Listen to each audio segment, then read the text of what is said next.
Hey guys, Dave here, and today we're cooking the world's best quesadillas, at least according to Google. As always on this channel, we search for the world's best recipes that we can find on Google. We always pick the top result if possible, and then we test them out. Just like you're at home cooking for your family, we like to just test out recipes and see if they're as good as they say. So today we're doing world's best quesadillas. Let's give it a search. Okay, so it looks like the #1 recipe for quesadilla is from Recipe Tin Eats. I've never heard of that. And it actually looks like there's options. There's chicken, veggie, and beef varieties. I'm gonna do beef because that's what I would normally order at a restaurant or cook at on myself. Actually, cheese or beef is what I would do.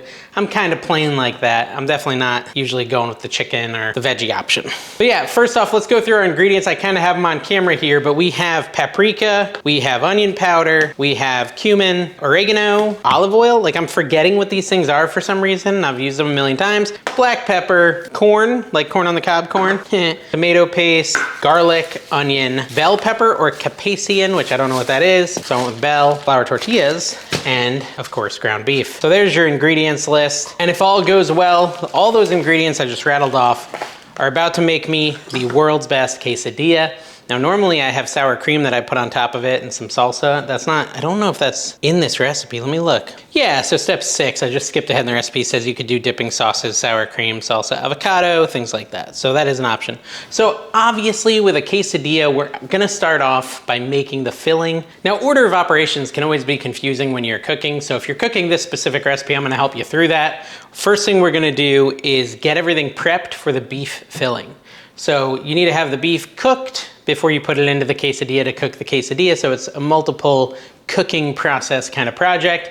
But before we do any of that, we need to prepare ingredients that are going in with the beef. And that would be things like this onion and garlic and pepper that we need to chop up. So let me get my cutting board and we're gonna start right there. I'll rinse these vegetables and then we'll get started. Now actually, as you go down this recipe, you can go to the section that says beef filling, chicken filling, and vegetable filling, and you can pick the filling you're gonna use. Obviously you can do any of the fillings, but I think this is the first step, is to look at that, get the produce ready. And it looks like what it wants us to do is mince 2 cloves of garlic. So we're gonna do that. And we're also going to, it says a small capsaicin pepper. Again, I'd have to look that up because I'm not entirely sure what that is. But that seems fairly big. So I'm gonna cut it down to a little smaller, this pepper, and I'm gonna remove all the seeds and stuff, and we'll get that ready too. Kind of multitasking, I always do that, do too many things at once. And it can be confusing, so I try to rein it in when I'm making a video. Now it does say diced, so we are starting with the pepper, even though I kind of started with the garlic, I decided to go pepper, probably because I had already washed it and figured that was the way to go. So we're just gonna dice this up. This is gonna go into the quesadilla mix. So in with the beef, stuff like that. So I imagine a giant chunk like this would be kind of irritating to try to eat. So I'm trying to think through how it's gonna feel in my mouth. The mouth feel is always important for anything you're cooking, really, right? Dog is now barking. So I'm gonna go let her in as soon as I dice this red pepper so we don't have to hear her barking the whole video. All right, so the pepper is pretty well diced except for this one random rogue chunk. There we go. All right, sorry, it took a minute to get her. So it says 2 cloves. These are pretty small, so I'm probably gonna do 3 because I'm a wild man. Every time, guys, every time I even hear the word quesadilla, I think about the movie Napoleon Dynamite. I don't know why. Well, you make yourself a dang quesadilla. Fine. Actually, I think I do know why. I think there's a line in it that says, eat your quesadilla, something like that. I don't know. I'd have to rewatch it. I haven't watched it in like 15, 20 years, however old it is. So now we're just peeling this garlic with garlic. I've said this before, if you've watched my old videos, I like to just squish them with the side of a knife, and that makes it really easy to peel them. So that's what I'm doing. So now that they're peeled, there's 2 of them, and where's number 3? There you go, 3 peeled garlic cloves. Let me throw out the paper. Is it paper? What do you call that? The shell? I don't know. So this is about the point in the video where I've realized I've said enough stupid things that I should clarify. I am not a professional cook in any way, shape, or form. If you want a professional cook, I don't know, go watch Gordon Ramsay. He would probably scoff at every video I made. Actually, it'd be kind of funny to get him to do a Gordon Ramsay reacts, but I'm pretty sure he doesn't know I exist. Well, he might though, because I've eaten at some of his restaurants, so I'm sure he tracks all the people that eat at his restaurants, right? I'm being sarcastic, guys. I know most of you knew that, but I just want to clarify for those of you who may comment, you don't know Gordon Ramsay, or, well, I guess I would say Gordon Ramsay doesn't know me. All right, so my garlic, wait, I didn't actually look at the recipe and see what I was supposed to do with the garlic, but I assumed minced. 2 garlic cloves minced, bell pepper was diced, which, let's say that's diced, and then the onion is finely chopped. That sounds like 3 ways to say minced to me, I don't know, am I crazy? And it does say a half an onion. half an onion. So we're only gonna cut up half of this. Let me just get it out, we'll peel it, and then we'll wash it. So I mean, these are pretty standard toppings for anything like quesadilla-ish. Doesn't surprise me so far. I mean, okay, so when I do a quesadilla, it's usually just some shredded cheese in a flour tortilla. I just put it on a skillet and cook it. But that's usually because if I'm making a quesadilla, I'm making it for my kids, and they don't really want anything else in it. My son just turned 14 last week, and he's finally at the age where he's getting a little more adventurous with food. And now, like, you know, he used to just order nachos with cheese or cheese quesadilla at like a Mexican restaurant. Now he'll be like, you know what, can I get the fully loaded nachos, or can I get the quesadilla with beef in it? Like, he's actually starting to try some adult foods. I know, it's taken him a while. Not all kids are like that, but he's been picky since the day he was born. All right, so we're just dicing up this onion to go with everything else. So these are gonna be kind of our internals. Actually, I didn't even look to see how many quesadillas this is supposed to make. That would be an interesting thing, because if you're following along and you're doing this for a family, you'd probably wanna know how much food you're cooking. All right, so diced onion. Again, consider, you know, how it's gonna be when you eat it. If there's a giant chunk of onion in there, I mean, everyone's different, but I like mine fairly small. Okay, so there's my onions, my pepper, my garlic. So it says 6 to 8 flour tortillas. What does that mean? I don't really know yet. Hold on, let me scroll up. It says servings is 6. So this is to serve 6 people. So this recipe has 3 different sections. It has the quesadilla section of cooking. It's got the spice mix and the filling. So this was for the filling. The other thing for the filling would obviously be the beef. But then there's a spice mix portion wherein we're going to actually combine all the spices. So we're gonna do that now. I was trying to find some sort of fancy bowl or something, but I failed. I don't really seem to own any fancy bowl for spices. I do own a fancy new bowl for like mixing big things, but I'm just gonna use a cereal bowl. I'm not fancy. All right, so what we're gonna do now is the spice mix. And for the spice mix, it says we need onion powder. Okay, I've got that here. So how much? 1 teaspoon. So let me get my teaspoon ready. Now I just set all my veggies back there. You can probably see it, but I'm not sure. And now we're gonna do this. Now, again, I'm just gonna combine it all. So there's my teaspoon of onion powder in the bowl. And actually, I'm gonna put it on the left. I like to do that because then I know I haven't used it, or that I've used it already. Dried oregano. Again, kind of reminds me of Italian, but I guess it fits in a Mexican dish like a quesadilla. There's a restaurant right near my house that serves this thing called a UFO. And it's like a quesadilla taco kind of combined. You know what it reminds me of? The Crunchwrap Supreme. And a teaspoon of salt. I didn't even get the salt out. Hold on. This one's difficult because like the opening doesn't fit. I'm gonna take it off. But yeah, so basically it's a lot like the Taco Bell Crunchwrap Supreme, where it's, you know, your beef and then you've got the shell, like a hard shell, followed by a bunch of toppings, and then they put the flour tortillas over the top, and then they like panini press it. Delicious. Delicious. Put it over here. Then we want 2 teaspoons of cumin instead of 1. So it was 1 for the salt, the dried oregano, and the, what else did I put in there? Onion powder. It's 2 for the cumin, which I do love me some cumin. Definitely excited about that. And then also for the paprika, 2 for the paprika. So this is a brand new paprika. Gotta love that brand new spice feel. You know, I had made this really cool spice rack at my old house where it attached to the inside of your door in your pantry. Definitely should have brought it when I moved because I miss it all the time. We don't have anywhere good for our spices to go. 1, and so now they're all over the place. Like the other day, my son laughed because I said, "Hey Tina, have you seen the salt? I checked the medicine cabinet and it's not there." Because that's like where we're at now. We've got some spices in the medicine cabinet, some in a drawer, some in the pantry. It's not ideal. I need to find a better way to do it. And then we need a 1/4 teaspoon of the optional ingredients. I have like 5 different sets of measuring spoons and stuff because I always lose some. And so this is one of those scenarios where the only one I can find is this one, but that's fine. I need a 1/4 teaspoon of black pepper, which I will take that option because it's optional and I'm saying yes. The other one is cayenne pepper. And I'm kind of on the fence because I don't really love cayenne pepper and it is optional, so I don't need to do it. My kids don't really like spicy stuff, and I was like, you know what, maybe I'll add a pinch anyways, but I can't find it. So we're just gonna leave it out. All right, so I'm just gonna mix this together. These I think are all my spices. Yeah, mix it together nice and good. And now our spice mix is ready. So I'm gonna set that over on the stove as well. Well, next to the stove. So now we've got our spice mix over there, everything we need for our filling. I'm just gonna look before we get cooking. I always like to be prepared. So I will look and see if is there anything else that's gonna require like a lot of effort while I'm over there cooking. I want as little effort as possible while I'm actually watching food cooking. I'm all messed up. Hold on. I'll explain. It's not a typical Dave cooking episode if there's not some sort of just obvious fail. And I'm looking and I'm seeing this top section that says quesadillas and seeing multiple things I missed. So we're bringing back the chopping board because I forgot to chop some stuff. And I forgot to mention, This also includes cheese. As with any quesadilla, you need cheese. When I named my ingredients, I didn't tell you about the fancy shredded Monterey Jack I bought, which is part of the recipe as well. Although I'm assuming they probably want you to shred it yourself, but we just bought it pre-shredded. All right, so I was just rinsing this, but that missing ingredient we all love is of course cilantro. Forgot to put in the cilantro. So it says you can either do cilantro or coriander, which I don't even know honestly what coriander is. I thought it was a spice. Maybe it's a vegetable, I don't know. Are these vegetables? I know nothing.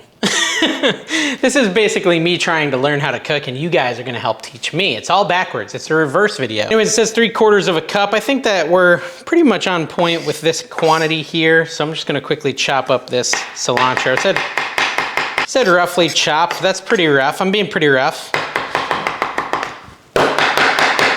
That's how I roughly chop.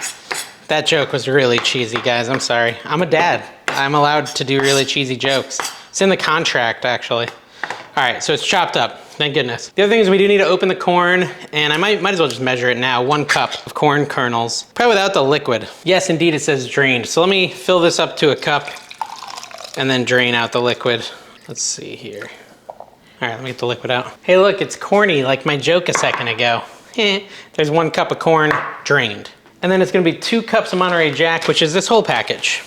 Okay, now I think we're really for real ready to cook this. So let's bring this over there and get cooking. You know, this is why it's good to read the whole recipe ahead of time, so you don't make mistakes. All right, so we're over here at the oven, and we're gonna actually turn on the eye here, the burner, which is kind of dirty, forgive me, to medium high, and then we'll throw some olive oil on that.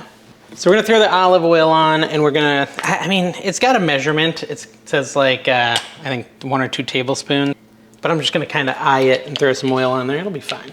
Unless it's not, but I think it will be. So this is really kind of an interesting next step, because all the years I've been cooking, anytime I'm gonna heat oil in a pan, cook onions and garlic, I'm gonna put the onions in, cook them for like a little bit, then add the garlic at the end. But this actually calls for adding both at the same time and cooking them for 1 minute, I think, 2 minutes. So we're gonna let this get hot, and we're just gonna add the oil and the garlic and onion for 2 minutes. And you can see the oil is starting to get hot. It's bubbling a little, so I'm just gonna move it around in the pan a little bit, get it all nice and covered. And right now I'm gonna add that onion and garlic. I'm just gonna do heaping handfuls of onion. Gotta love that sizzle, right? And then the garlic, and I'm just gonna look at my clock. It says 1:12 in the afternoon, so at 1:14 we're gonna call it done. I don't know. I can't find something good to stir it with, so I'm gonna stir it with this spatula for a second, just so I can get it moving around. And then let's see what the next step is too while this starts to sizzle. I'm trying to do my due diligence and look through the recipe to see if there's anything I'm missing. It seems like water, I need 1/4 cup of that. And the tomato paste, I need 2 tablespoons though, so I'm gonna get that ready right now. All right, so this is getting nice and hot. It's been just about 2 minutes. So I'm gonna add the ground beef, and I did not finish getting the water yet, but I'm working on that. I just couldn't find my 1/4 cup. All right, so let's add the ground beef to this, because this is looking and smelling quite good. So ground beef, open it up and add it in. It's just 1 pound of ground beef. It is, let's see, 80/20. That's the measurement on there. It could probably be anything, guys, but that's what we chose. And then we're just gonna break up the ground beef so that it can start cooking. Beautiful, beautiful ground beef. Beef is what's for dinner. Isn't that a thing? Isn't that an old commercial? Beef, it's what's for dinner. I feel like maybe that was an old lady saying that. I can't remember. It's a throwback though. All right, so we're cooking this beef up. That's looking pretty good. We'll let that keep going, keep working. I'm gonna get a cup of water, 1/4 cup of water. I'm not gonna add this yet, but I've got it in the wings. And then I wanna get 2 tablespoons of pasta, not pasta, 2 tablespoons of tomato paste. I have this cool thing I found at a yard sale. Check this out. This is actually a 2 tablespoon sized measuring spoon. How cool is that? So I'm just gonna fill that, because that's the exact measurement I need of tomato paste. All right, so there's my tomato paste. It's not going in yet, but that's what it looks like. In case you were curious. I think most of you know, but you never know. All right, I definitely need to stir this ground beef again. And really, more than stirring it, I'm breaking it up into small pieces, because you need it to cook all the way through, and breaking it up. Basically, the goal here is to get all the pink out. We don't want any more pink showing according to the recipe. Obviously you can do it differently, but that's what the recipe calls for. And raw ground beef can be risky, especially depending on where you buy it. I know there are people who like it raw, but not me. You know, I still remember the one time I was in Canada and my coworker said, oh, you've got to try this. It's steak tartare or something, or beef tartare. And they bring it out and it's just literally raw ground beef. And they want me, it's got like some salt and pepper on it. They want me to put it on a cracker and eat it. And so I did. And then I don't know if it's psychosis, like psychologically or whatever, but I remember getting a really bad stomach ache the next day. And I still don't know if it was because I ate raw ground beef, because I thought that would maybe cause E. coli, but E. coli I think takes longer than a day to manifest. So moral of the story is I'm not a fan of raw beef. Now I like my steak medium rare, but not ground beef. Ground beef I like fully cooked. Although that's not always true either, because every now and then I'll make a burger medium rare. So I guess I just don't like stuff completely raw. That's the big takeaway. Now this says nothing about draining the grease at all. I'll be honest, I probably was, if I was cooking this for myself, I would, you know, not following a recipe on my own, I probably would drain the grease. And I'm even tempted to, even though it doesn't say to. It doesn't say not to, but it doesn't say to. So I don't know what you guys think. Maybe if I read some of the words, I don't really read the words on recipes. Let me read it. Okay, I don't know. It doesn't say to. I might just drain a little of the grease, just bring it over to the kitchen, or not the kitchen, to the sink, and just drain a tiny, tiny bit. Just because I want to. Ooh, I feel like I'm gonna spill it all. All right, so now it says to add that Capsaicin pepper, which I don't have one of, but it gave the option to substitute it with a red bell pepper or any bell pepper, and I did that. So I'm adding that at this point. It says cook it for 1 minute. Now, I was thinking while I was draining that grease, I put a decent amount of oil in there. I put like, I don't know, maybe 2 tablespoons. I don't think the recipe called for that much, which might be why it looked a little greasy to me. But I didn't drain it all. I just got a little bit of the greasiness out of it. And that part's up to you, I would say. So up next, we will be adding the tomato paste, the water, and the, what's the other thing we had to add? Spices, all the spices. All right, so these are getting fragrant, as it were. Starting to smell the peppers. Looks good. Now I'm gonna add the water and the spice mix, a 1/4 cup of water. So here's the spices, we'll add that first. Okay, and then we'll add, I spilt a little bit, but that's all right. Then we'll add the water, 1/4 cup, and then the tomato paste as well. So that's, you know, simple enough. Add all 3 of those and then mix them all up. Now I realized I brought the corn and the cilantro over here. It doesn't look like they're actually part of this step. So you could technically leave them in another area as you're doing this, but you know, I like to be prepared. Like Scar in Lion King. You know, he likes to be super prepared. And I think his preparedness really kind of made him the main good guy in the movie Lion King. Scar was the good guy, right? Now I spilled a little water, so I'm gonna add a little bit more back in because I spilled it on the counter over here. It says to cook this for 2 minutes at this point, once you get it all mixed in. And the reason I wanted to add water is because some of the spice in the tomato paste wasn't really integrating well. So I thought maybe it needed a little more liquid to get it all mixed in. But it also could be because I removed all the grease, and so it's not as liquidy, so it's not integrating quite as well. I mean, basically what we've got is a really fancy mix here for our quesadilla. It's looking good, looking good. So it said 2 minutes. It's been about 60 seconds on this, so I'm gonna go a little bit longer and then we'll take it off. And it actually says to put it in a bowl and to let it cool. All right, so we just took that off, and like I said, I'm gonna add it to this bowl so it can cool. That's satisfying. So we're gonna set that aside so it can cool. Look at that, it looks really good though, doesn't it? Would you eat that, guys? Comment below and tell me if you'd eat that, because I really want to eat it, and I will soon. It's coming soon to a stomach in me. All right, let me wash off my countertop here. Okay, so next step is to prepare the quesadillas. Now these are pretty small. I'm wondering if I might get a larger yield than 6, because these are pretty small tortilla shells, but I'm gonna lay down 6 of them. And what the recipe says is to put cheese on half of it. So we'll open up our cheese here. And when it says on half of it, it means like, we're gonna be folding these over, so half of it will get cheese, like that. 1, 2, that's too much cheese, probably. I mean, this is where you get to decide how much you want, but it seemed a little overboard. 3, 4. That's probably all too much cheese. I don't know, what do you guys think? And then it says we should add a little of our coriander or cilantro. We went with cilantro, so I'm just gonna add a little cilantro here. A little bit to each one. This is all inside the quesadilla. I mean, it definitely, you could do like the whole tortilla and then do another shell on top. You could do it that way too to make large ones. But the pictures show half tortillas like this, so that's why we're doing it, or half quesadillas like this. Then we're gonna add a little corn, which definitely interesting, not something I normally would add, but looks yummy. I like the pop of color. Does that matter, really? I don't know. Some pro cooks say that the appearance is just as important as the taste. I don't know if I buy it. Comment below, guys, let me know what you think. I did that in a weird order. All right, some corn. That'll be fun when it comes out the other side. Real mature cooking show here. Good to go. Now we're gonna heat our skillet to medium low this time. So it's not gonna be as hot. It's gonna be quite a bit less hot actually. And our lid is gonna be involved, which is a rare find. Usually I can't find my lids, but I just spent like 10 minutes looking for it. So we'll set the lid on reserve for a minute from now. Okay, weird thing it says not to use any cooking spray, oil, anything like that because it's a non-stick skillet. That is weird. Normally I'd use butter or something, but I'm gonna follow the rest. Our beef is cooled down a little bit. And so now we're gonna add the beef into the mix. We're just gonna put a little beef on each tortilla. And I'm gonna grab a spoon to help me accomplish that. And I'm gonna make a huge mess regardless. Spoon isn't the right tool. Let's do the tongs instead. Maybe that'll work, because I can just grab like a little batch of it.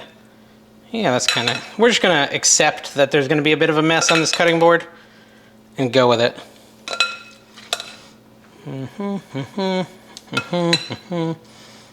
There we go. A little bit more. Okay, so anyways, we're back. My battery's died. But we've got this heated to medium high, or medium low, I'm sorry, medium low. And the next step is literally to just add your quesadilla to the pan, like so, and press it down. Now, it might mean with a tool, because I definitely just burnt my wrist. But yeah, whatever. I'm gonna do 2 of them because they're small.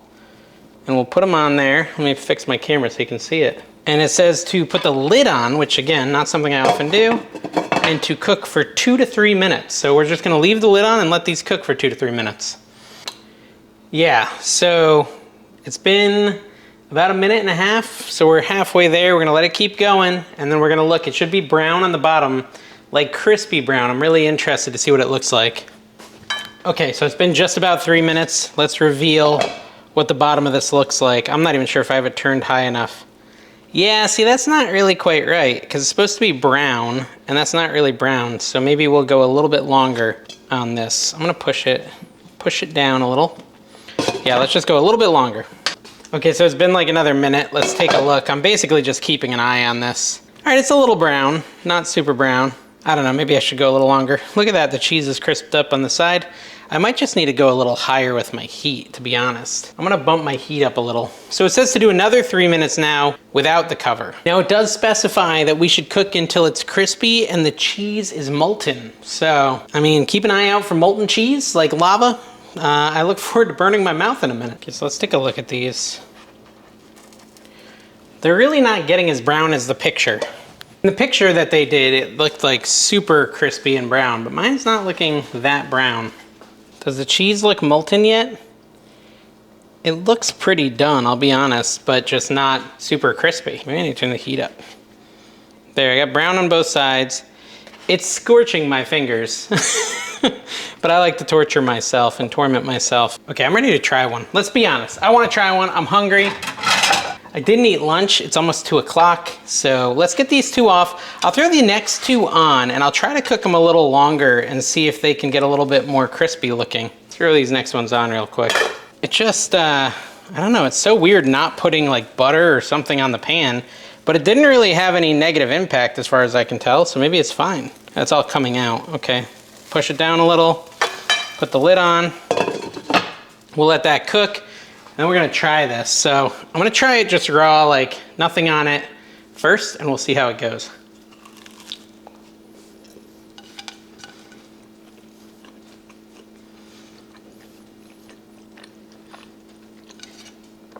Let me get the sour cream, because I need sour cream.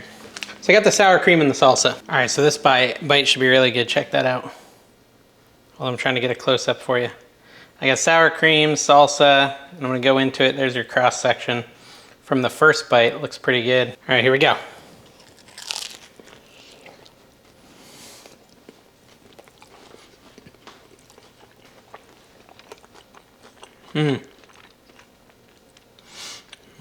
That was really good. All right, I have zero complaints. This is a delicious quesadilla. Very good. I'm gonna cook the rest of them so we can have lunch. And as far as this recipe, is it the world's best? I mean, it's the best one I've ever made, but I generally don't make these, so it's hard to say. I think the only time I might have had one that was better at a Mexican restaurant where they put that melty white queso in it as well as the cheese. I think that was probably the best one I had, but this is, you know, 8 out of 10, definitely great. But if I had some melted queso, that would really bring it up to the 10, I think. All right, guys, thank you for watching World's Best Recipes. If you enjoyed this, make sure you subscribe and come back for the next one. We're constantly dropping awesome videos that'll help you learn to cook and see what's worth cooking. See you next time.